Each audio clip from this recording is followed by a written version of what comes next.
చేస్తున్నారు, జాయిన్ అయినందుకు and me opinions ని మాతో షేర్ చేసినందుకు.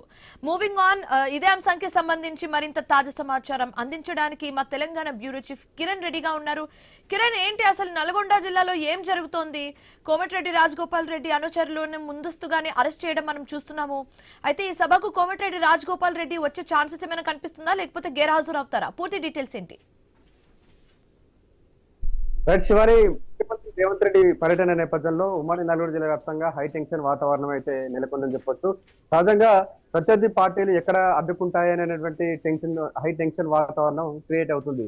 కానీ ఇక్కడ మాత్రం సొంత పార్టీ నేతల నుంచే హై టెన్షన్ వాతావరణం క్రియేట్ అవ్వడం రాష్ట్ర రాజకీయాలనే ఒక సంచలనంగా మారిందనేటువంటి విషయాన్ని కూడా మనం చెప్పుకోవచ్చు. అయితే సీఎం పర్యటన నేపథ్యంలో అడుగున ఇటు ప్రత్యర్థి పార్టీలకు సంబంధించిన నేతలను అరెస్ట్ చేయడం ఒక అయితే మునుగోడులో సొంత పార్టీ నేతలను అరెస్ట్ చేయడం పెద్ద దుమారానికి కారణమైందని కూడా చెప్పొచ్చు. అయితే మునుగోడులో ఎమ్మెల్యే కోమటిరెడ్డి రాజగోపాల్ రెడ్డి అనుచరులు మంత్రి పదవికి సంబంధించి అక్కడ సభలో నిరసన వ్యక్తం చేస్తారనే ఇంటెలిజెన్స్ వర్గాల నేపథ్యంలో రాజగోపాల్ రెడ్డి అనుచరులను అరెస్ట్ చేయడం ఇప్పుడు వివాదానికి దారితీస్తున్నటువంటి పరిస్థితులు మనం చూస్తా ఉన్నాం. నాగరాజు అనేటువంటి రాజగోపాల్ రెడ్డి అనుచరుని మునుగోడు పోలీస్ స్టేషన్ లో నిర్బంధించారు. ఆ పోలీసుల వైఖరిని నిరసనిస్తూ కూడా ప్రకార్లతో కూడా ఆయన నిరసన చేపట్టారు. ఏదైతే రాజగోపాల్ రెడ్డికి ఇచ్చిన మాట ప్రకారం ఆయనకు మంత్రి పదవి ఇవ్వాలనేటువంటి ఆ ప్లకార్డులు పట్టుకుని ఆయన పోలీస్ స్టేషన్ లో నిరసన వ్యక్తం చేయడం కూడా హాట్ టాపిక్ అయినటువంటి పరిస్థితి అయితే ఉందని చెప్పొచ్చు. ఇక ఈ అంశం పక్కన పెడితే నల్గొండలో చాలా రోజుల నుంచి డీసీసీ వర్సెస్ మినిస్టర్ అన్నట్టుగా కూడా పాలిటిక్స్ నడుస్తా ఉన్నాయి. డీసీసీ నియామకాన్ని వ్యతిరేకిస్తూ కోమటిరెడ్డి వెంకటరెడ్డి ఏఐసీసీ కూడా లేఖ రాయడం జరిగింది. ఆయన నియామకాన్ని కూడా కోమటిరెడ్డి వెంకటరెడ్డి వ్యతిరేకించారు. అప్పటి నుంచి కూడా ప్రతి కార్యక్రమాన్ని పార్టీ కార్యక్రమాలు కావచ్చు, ప్రభుత్వ అధికార కార్యక్రమాలను మొత్తం కూడా డీసీసీ అధ్యక్షుడిని కూడా పేరు ఫ్లెక్సీలో కానీ ఎక్కడ కూడా ఆహ్వానం కూడా అందని పరిస్థితి ఉందని చెప్పొచ్చు. ఇంకా తాజాగా ముఖ్యమంత్రి పర్యటన నేపథ్యంలో కూడా డీసీసీ అధ్యక్షుడికి ఆహ్వానం పంపడకపోవడంపై కూడా ఆయన వర్గం కూడా గుర్రుగా ఉంది. నిరసన వ్యక్తం చేసేందుకు కూడా సిద్ధమవుతా ఉన్నటువంటి పరిస్థితులు మనం చూస్తా ఉన్నాం. ఇప్పటికే ఇండైరెక్ట్ గా కూడా ఆ డీసీసీ అధ్యక్షుడు పున్న కైలాస్ సభకు రావద్దనేటువంటి సంకేతాలు ఇచ్చినట్టు కూడా తెలుస్తా ఉంది. ఆ నేపథ్యంలోనే డీసీసీ అధ్యక్షుడు సభకు వచ్చి తీరుతానంటూ కూడా ఆయన ఇప్పటికే హెచ్చరికలు జారీ చేశారు. నల్గొండ, మునుగోడు, నకరేకల్ నియోజకవర్గాలకు సంబంధించి పెద్ద ఎత్తున కార్యకర్తలతో కూడా సభకు చేరుకుంటానని ఇప్పటికే శపథం చేయడం జరిగింది. ప్రస్తుతం అయితే డీసీసీ అధ్యక్షుని కూడా అరెస్ట్ చేసేందుకు కూడా రంగం సిద్ధమవుతా ఉన్నటువంటి పరిస్థితులు కూడా కనబడతా ఉన్నాయి. ఇకపోతే శాసన మండలి చైర్మన్ గుత్తా సుఖేందర్ రెడ్డి, ఎమ్మెల్సీ నెల్లికంటి సత్యం, శంకర్ నాయక్ కూడా మంత్రి కోమటిరెడ్డి వైఖరిపై అసహనంతో ఉన్నట్టు కూడా మనకు తెలుస్తా ఉంది. అంతర్గతంగా వారి మధ్య కూడా కొంత అసహనం వ్యక్తం చేస్తున్నట్టు కూడా తెలుస్తా ఉంది. ఇప్పటికే గుత్తా సుఖేందర్ రెడ్డి ఆర్ఎన్బి శాఖకు సంబంధించిన అధికారులు నోటీసులు ఇచ్చేందుకు కూడా సిద్ధమవుతున్నట్టు కూడా తెలుస్తా ఉంది. ఎందుకంటే సీఎం స్వాగతానికి సంబంధించి కూడా ఆర్ఎన్బి శాఖ ప్రకటించినటువంటి ప్రకటనలో గుత్తా సుఖేందర్ రెడ్డి పేరు కానీ, ఎమ్మెల్సీలు సత్యం, అదేవిధంగా శంకర్ నాయక్ల పేర్లు లేకపోవడం, వాళ్ళ ఫోటోలు లేకపోవడంతో కూడా గుత్తా వర్గం, ఇటు ఎమ్మెల్సీల వర్గం కూడా ఆవేదన వ్యక్తం చేస్తున్నట్టుగా తెలుస్తా ఉంది. స్పందించినటువంటి గుత్తా సుఖేందర్ రెడ్డి ఆర్ఎన్బి శాఖ సంబంధించిన శాఖలకు నోటీసులు పంపే ప్రయత్నాలు కూడా సిద్ధం చేస్తా ఉన్నట్టు కూడా తెలుస్తా ఉంది. ఈ విధంగా కూడా కాంగ్రెస్ పార్టీ సంబంధించిన అగ్రనేతలతో పాటు కార్యకర్తల నుంచి కూడా అడుగున నిరసనలు వ్యక్తం చేస్తా ఉన్నాయి. ఈ నిరసనలు, ఆందోళనల మధ్య సీఎం సభ ఏ విధంగా సక్సెస్ అవుతుందో చూడాల్సి ఉంది. శివాన్ని. రైట్ కిరణ్, ఓవైపు డీసీసీ నేత నిరసన, ఇంకోవైపు కోమటిరెడ్డి రాజగోపాల్ రెడ్డి అనుచరుల నిరసన. సో ఈ రెండింటిని ఎలా చూడొచ్చు అంటారు? జనరల్ గా ప్రతిపక్ష పార్టీలు ఎలా అంటే కాంగ్రెస్ మీద దుమ్మెత్తి పోస్తూ ఉంటారు, మీ అంతర్గత విభేదాలు ఎక్కువగా ఉన్నాయి, అంతర్గత పోరాటాలు ఎక్కువ ఉన్నాయి, మీ ఫస్ట్ అవి సాల్వ్ చేసుకోండి, తర్వాత ప్రజాభివృద్ధి గురించి మాట్లాడదులే అన్నట్టుగానే ప్రతిపక్ష పార్టీలు చెప్తూ ఉంటాయి. సో ఈ ఇంటర్నల్ వార్స్ ని ఎలా చూడొచ్చు అంటారు? శివాని, ఎక్కడైనా ముఖ్యమంత్రి పర్యటన ఉన్న నేపథ్యంలో అక్కడ ఆ ప్రాంతానికి సంబంధించి ఆ చుట్టుపక్కల సెగ్మెంట్లకు సంబంధించి ప్రతిపక్ష నాయకులను, ప్రజా సంఘ నాయకులను కూడా అరెస్టు చేయడాన్ని మనం సహజంగా చూస్తూ ఉంటాం. ఎందుకంటే అభివృద్ధి కార్యక్రమాలకు సంబంధించి కావచ్చు, సంక్షేమ పథకాలకు సంబంధించి సమస్య గురించి కావచ్చు, ఏ ఇతర సమస్యలకు సంబంధించి అయినా ప్రతిపక్ష నేతలు, ప్రజా సంఘ నేతలు ముఖ్యమంత్రి పర్యటన అడ్డుకుంటారో లేకుంటే సభలో నిరసనలు వ్యక్తం చేస్తారనేటువంటి ఉద్దేశంతో కూడా ప్రతిపక్ష పార్టీలకు సంబంధించిన నేతలను అరెస్టులు చేస్తూ ఉంటారు. కానీ సీఎం పర్యటన సందర్భంగా సొంత పార్టీ నేతలనే అరెస్టులు చేయడం, సొంత పార్టీ నేతల ఫోటోలు పెట్టకపోవడంపై కూడా ఇప్పుడు పార్టీలో పెద్ద దుమారానికి కారణమైనటువంటి పరిస్థితులు కూడా మనం చూస్తా ఉన్నాం. ఇప్పటికే కార్యకర్తల విషయం అటు ఉంచితే కీలక నేతలండి రెడ్డి ఆయన శాసన మండలి చైర్మన్ గా ఉన్నారు. కనీసం ప్రకటనలకు సంబంధించి ఆయన ఫోటో గాని పేరు గాని పెట్టకపోవడంపై కూడా ఆయన కలత చెందినట్టు కూడా తెలుస్తా ఉంది. ఆయన కూడా సభకు వెళ్తారా లేదా అని కూడా క్లారిటీ లేదు. అయితే ఇంకా ఎమ్మెల్సీ సంబంధించి మునుగోడు నియోజకవర్గానికి సంబంధించిన ఎమ్మెల్సీ నెల్లికంటి సత్యం, అదేవిధంగా మిర్యాలగూడ నియోజకవర్గానికి సంబంధించినటువంటి శంకర్ నాయక్ ఆయన పేరు కూడా ఫోటోలు పెట్టకపోవడంపై కూడా ఇది ఖచ్చితంగా మంత్రి కోమటిరెడ్డి వెంకరెడ్డి ఆదేశానుసారంతోనే అధికారులు ఈ విధంగా వ్యవహరించారనేటువంటి ఒక సందేహం వారిలో కలుగుతా ఉన్నటువంటి పరిస్థితులు కనబడతా ఉన్నాయి. మరోవైపు మునుగోడులో సొంత పార్టీ నేతల అరెస్టు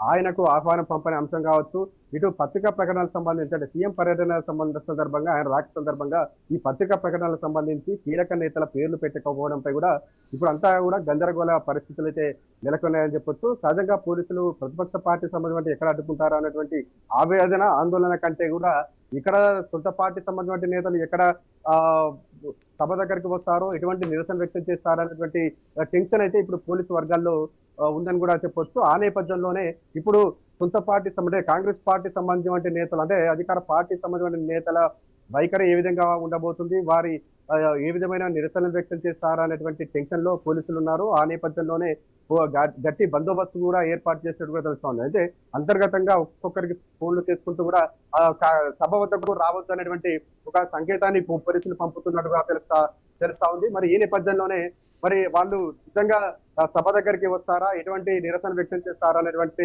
విషయం కూడా ఇంకా తేలాల్సి ఉంది. శివాని రైట్ కిరణ్, అయితే సీఎం రేవంత్ రెడ్డి సభకు సంబంధించి ఏర్పాట్లన్నీ ఇప్పటికే పూర్తవుతున్నట్లుగా కనిపిస్తోంది, మనకు విజువల్స్ లో కూడా క్లియర్ గా కనిపిస్తుంది. అయితే ఈ సభా ప్రసంగంలో సీఎం రేవంత్ రెడ్డి ఎలాంటి అంశాలకు సంబంధించి మాట్లాడే ఛాన్సెస్ ఎక్కువ ఉంది? ఈ ఇష్యూస్ ఏదైతే ఒకటి కాదు 2 ఇష్యూస్ ఈ రోజు మనం తెర మీద చూసాము. సో ఈ 2 ఇష్యూస్ గురించి ఏమైనా ప్రస్తావించే ఛాన్సెస్ కనిపిస్తున్నాయా? ఇక ముఖ్యమంత్రి రేవంత్ రెడ్డి ఎలాంటి స్పీచ్ ఉండబోతుంది, ఆయన ఉమ్మడి నల్గొండ జిల్లాకు ఎలాంటి వరాల జల్లు కురిపిస్తాడు అనేది పక్కన పెడితే సీఎం సభ సందర్భంగా సొంత పార్టీ నేతలు ఎటువంటి నినాదాలు చేస్తారు, ఎటువంటి నిరసన వ్యక్తం చేస్తారు అనేది ఇప్పుడు చాలా ఉత్కంఠకు తెరలేపుతున్న పరిస్థితులు కూడా మనం చూస్తా ఉన్నాం. ఇప్పటికే డిసిసి అధ్యక్షుడు పున్నా కైలాస్ తన భారీ అనుచర వర్గంతో కూడా సభకు చేరుకునేందుకు కూడా ఏర్పాట్లు సిద్ధం చేస్తా ఉన్నట్టుగా తెలుస్తా ఉంది. అదేవిధంగా పోలీసులు అతనికి రిక్వెస్ట్ చేసి సభ వద్దకు రావద్దు, అక్కడ లా అండ్ ఆర్డర్ సమస్యలు వస్తాయని కూడా అతన్ని రిక్వెస్ట్ చేస్తున్నట్టు కూడా తెలుస్తా ఉంది.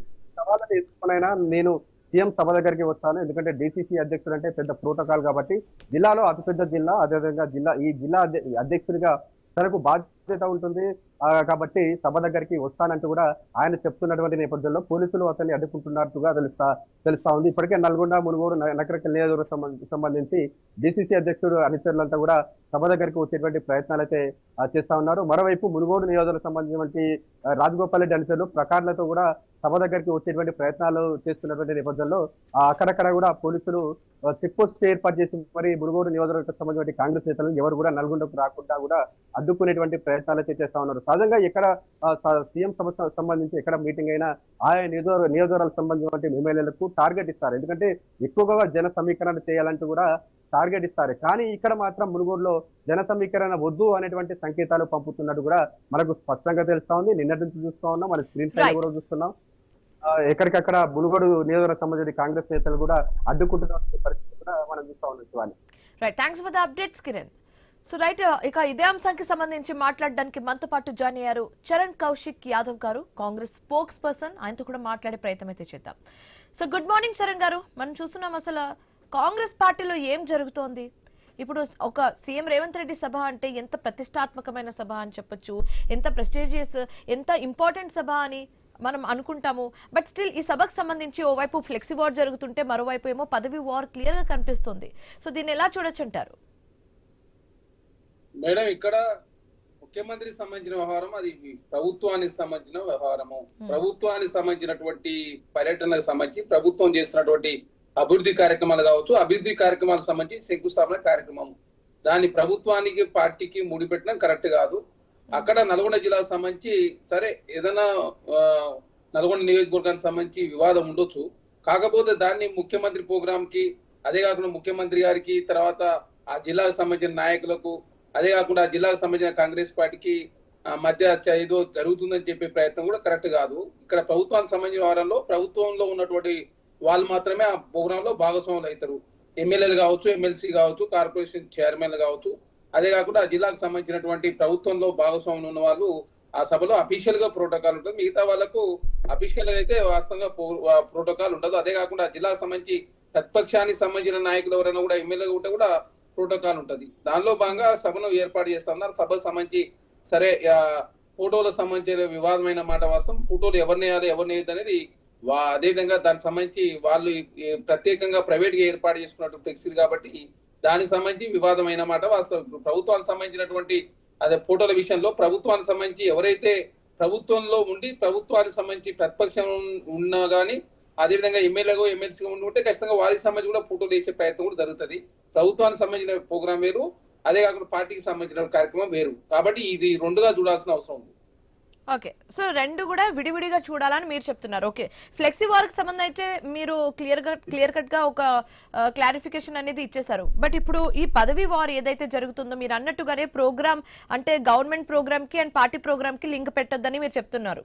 అది మేము పెట్టట్లేదు. బట్ బేసికలీ ఏమవుతుంది, ఒక గవర్నమెంట్ ప్రోగ్రామ్ కి ఇప్పుడు ఈ పదవి కోసం ఎవరైతే అనుచరులు అందరూ వెళ్తున్నారో వాళ్ళని ఎలా చూడొచ్చు అంటారు?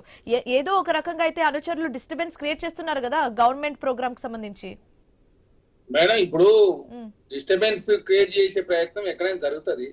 ప్రధానంగా అది ముఖ్యమంత్రికి సంబంధించిన వ్యవహారం ప్రోగ్రామ్. అది ముఖ్యమంత్రికి సంబంధించిన వ్యవహారం ప్రోగ్రామ్ కి అధికారులే ఆ ప్రోగ్రామ్ మొత్తం ఏర్పాటు చేస్తారు. అధికారుల సమక్షంలో ఆ ప్రోగ్రామ్ నిర్వహిస్తారు. అదే కాకుండా అక్కడ శంకుస్థాపన కార్యక్రమాలు కావచ్చు, ఏదైనా కూడా అది ప్రభుత్వంలో ఉన్నటువంటి ఐఏఎస్ కావచ్చు, తర్వాత ఐపీఎస్ కావచ్చు, ప్రిన్సిపల్ సెక్రటరీ కావచ్చు, ఆ సంబంధించిన శాఖలకు సంబంధించిన వాళ్ళు ఆ ప్రోగ్రామ్ మొత్తం ఆర్గనైజ్ చేసేది. ఫ్లెక్సీలతో సంబంధించి మొదలు పెడితే మొత్తం ఆ ప్రోగ్రామ్ సంబంధించి మొత్తం హ్యాండ్ ఓవర్ మొత్తం అధికారులే చూస్తారు. అధికారులు ముఖ్యమంత్రి గారి ప్రోగ్రామ్ సక్సెస్ చేయాల్సిన బాధ్యత అధికారుల మీద ఉంటుంది. అదే కాకుండా ఆ జిల్లాకు సంబంధించిన మంత్రులు కావచ్చు, ప్రభుత్వంలో కీలకంగా అది ఎమ్మెల్సీలు కావచ్చు, ఎమ్మెల్యేలు కావచ్చు, కార్పొరేషన్ చైర్మన్ కావచ్చు, అదే కాక ప్రతిపక్షానికి సంబంధించి ఎవరైనా ఎమ్మెల్యేలు, ఎమ్మెల్సీలు, ఎంపీలుగా ఉండి ఉంటే కూడా వాళ్ళకు కూడా ప్రోటోకాల్ ఉంటుంది. ఎందుకంటే ప్రభుత్వ ప్రోగ్రామ్ లో అందరూ భాగస్వాములు అవుతారు. అదే కాకుండా పార్టీకి సంబంధించిన వారం అన్నప్పుడు మహేష్ కుమార్ గౌడ్ గారు లేకపోతే ఇంకో కాంగ్రెస్ పార్టీ సంబంధించిన నాయకుడు వచ్చినప్పుడు ఆ సంబంధించిన వారంలో డిసిసి కావచ్చు, కాంగ్రెస్ పార్టీ సంబంధించి కీలక పాత్ర పోషించే డిసిసి అధ్యక్షుడి నేతృత్వంలో ప్రోగ్రాం నడుస్తుంది.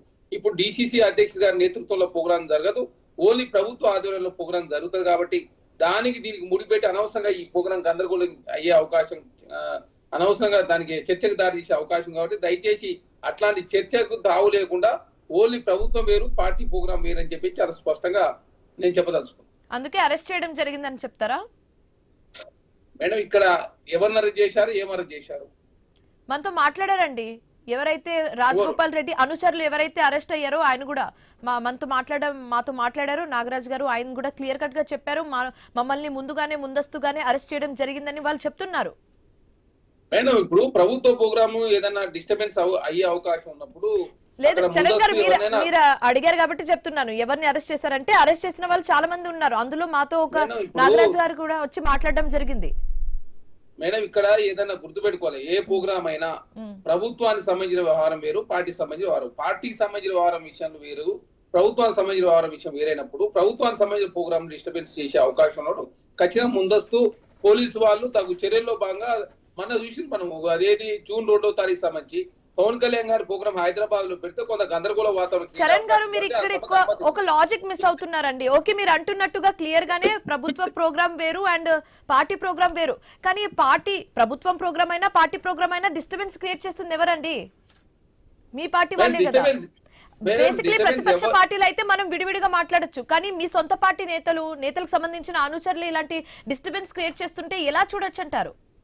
మేడం, ఇగో కాంగ్రెస్ పార్టీ విస్తృత ప్రజాస్వామ్యం ఉన్న పార్టీ. కాంగ్రెస్ పార్టీలో ఒక్కొక్కరికి ఒక్కొక్కరు ఒపీనియన్ ఉంటది. అంతిమంగా ఇది ప్రభుత్వ ఒపీనియన్ నెగ్గితే తప్ప మన ఒపీనియన్ నెగ్గదు. కాబట్టి ప్రభుత్వం సంబంధించిన వ్యవహారం వాళ్ళ సంబంధించిన వ్యవహారం ఉన్నప్పుడు వాళ్ళ ప్రోగ్రామ్ డిస్టర్బ్ చేసే ప్రయత్నం ఎవరు చేసినా, మీరు చేసినా, నేను చేసినా, ఎవరు చేసినా ఖచ్చితంగా ప్రభుత్వ పరంగా తగు చర్యలు తీసుకుంటారు. ప్రభుత్వ ప్రోగ్రామ్ వేరు, పార్టీ ప్రోగ్రామ్ వేరు. పార్టీ సంబంధించిన వాళ్ళు ప్రభుత్వ ప్రోగ్రామ్ ను కొంత డిస్టర్బెన్స్ వాతావరణం క్రియేట్ అవకాశం ఖచ్చితంగా పార్టీ వాళ్ళకి సంబంధించిన అందరినీ ఆహ్వానించే అవకాశం లేదు. ఆహ్వానం ఉన్న వాళ్ళు ఆహ్వానిస్తారు, స్టేజ్ మీదకి ఆహ్వానం ఆహ్వానించని వాళ్ళని ఆహ్వానించని వాళ్ళు కొంత గందరగోళ వాతావరణం క్రియేట్ చేసే ప్రయత్నం చేసినప్పుడు పోలీసు వాళ్ళు ముందస్తు చర్యలో భాగంగా అరెస్ట్ చేసి ఉండొచ్చు సో ఈ డిస్టర్బెన్స్ అంతా జనాల మీద ఎలాంటి ఇంప్రెషన్ క్రియేట్ చేస్తుందని మీరు అనుకుంటున్నారు? మేడం ఇది టీ కప్ లో తుఫాన్ లాంటిది, చిన్న చిన్నవి జరుగుతుంటాయి. కాంగ్రెస్ పార్టీ సంబంధించి ఒక్కొక్క జిల్లాలో ఒక్కొక్క వర్గాలు కావచ్చు, ప్రజాస్వామ్యం ఉంటుంది, ఒక్కొక్కరికి ఒక్కొక్క ఒపీనియన్ ఉంటాయి. కాబట్టి అంత అయినందు మాత్రం కాంగ్రెస్ పార్టీ ఐక్యంగా లేదని కాదు. కాంగ్రెస్ పార్టీ ఇప్పుడు కూడా భిన్నాభిప్రాయాలు ఉంటాయి. ఎలక్షన్లు వచ్చిన కాబట్టి మిగతా సందర్భం అందరూ కలిసికట్టుగా పనిచేస్తారు. 100 మంది అయితే మనం ఒప్పీలేం కదా మేడం. దానిలో భాగంగా సరే చిన్న చిన్న డిస్టర్బెన్స్ జరుగుండొచ్చు. ఖచ్చితంగా దీనికి చిన్న చిన్న సంబంధించి చాలా డిస్టర్బెన్స్ జరుగుతున్నాయండి. ఒకటి రెండు అని కాదు కానీ చాలా డిస్టర్బెన్స్ జరుగుతున్నాయి madam. Okay, so thank you so much Charan గారు జాయిన్ అయినందుకు అండ్ మీ ఒపీనియన్ ని మాతో షేర్ చేసుకున్నందుకు. మూవింగ్ ఆన్, బీజేపీ జాతీయ అధ్యక్షుడు